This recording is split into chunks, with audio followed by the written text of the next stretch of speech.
going to start out by prepping everything. And what I've done here is I've just lined a cookie sheet with some parchment paper.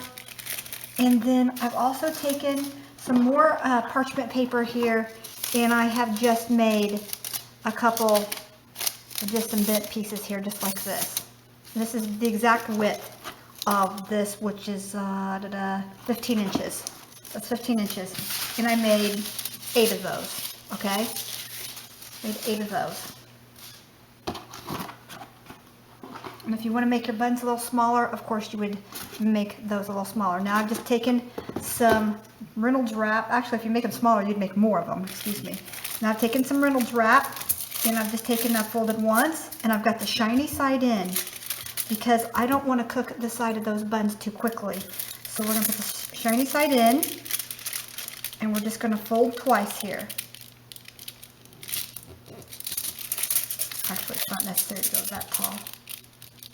All we're going to do is keep the shape of the dough here. Shape of the dough. I'll come back and redo this one because I don't need it to be that tall.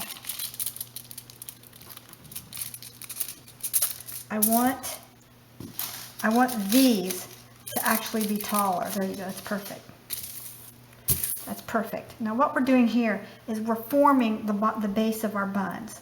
My buns are going to come up and they're going to be a little far. They're going to have more of a, I don't know, maybe like a McDonald's look to them, I guess. You know, the McDonald's type buns. I should say they're going to have more of like a chain restaurant type bun look to them. That's what I'm going for. I'm going to raise them, and that's what we're going for.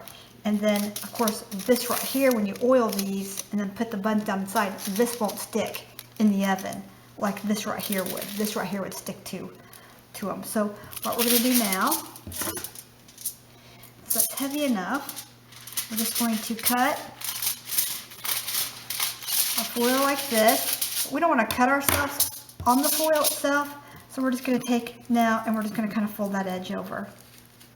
So we're going to take and we're going to make our shape. Now, there we go. That added some nice size to our hamburger bun. You make these the size that you want them, okay? Wrap it around your finger, just like that right there, and then release. Isn't that cool? And then as the bread develops and raises, it'll slowly open this to be the same size as that. And of course, this will be held down too with the weight of the bread. So there we go. And we're just going to continue to do the same thing. And then when we do this, we're going to take our mist dough. We've pumped it up. She's all ready to go. And then we're going to take, and then we're just going to spray it just like that right there. That's it. And then right here on the bottom right there. Just to make sure, ooh, that smells so good. Just to make sure that this releases, all right? Now, I'm going to get them all on here before I spray anything else. I was just showing you that, all right? So when I get all these made, and I get this tray filled up with 8 of these hamburger bun things, we'll be right back. Sometimes just creating new things in the kitchen, that's the best part, isn't it? You don't have to worry about these raising into each other either. Okay, I just have my rings prepared. Now you don't have to do this. You can just roll them into balls, smash them, and put them here on the tray. They'll go together. That's fine. That's no big deal. But here I just got my foil and my parchment lined pieces here. And then I'm just going to take and I'm going to, what I've done here to keep my parchment down, I put a little bit of oil under the parchment paper. That actually, see that? That actually helps hold the corners down. All right, we're ready to go ahead and start making the bread. We're going to set this aside.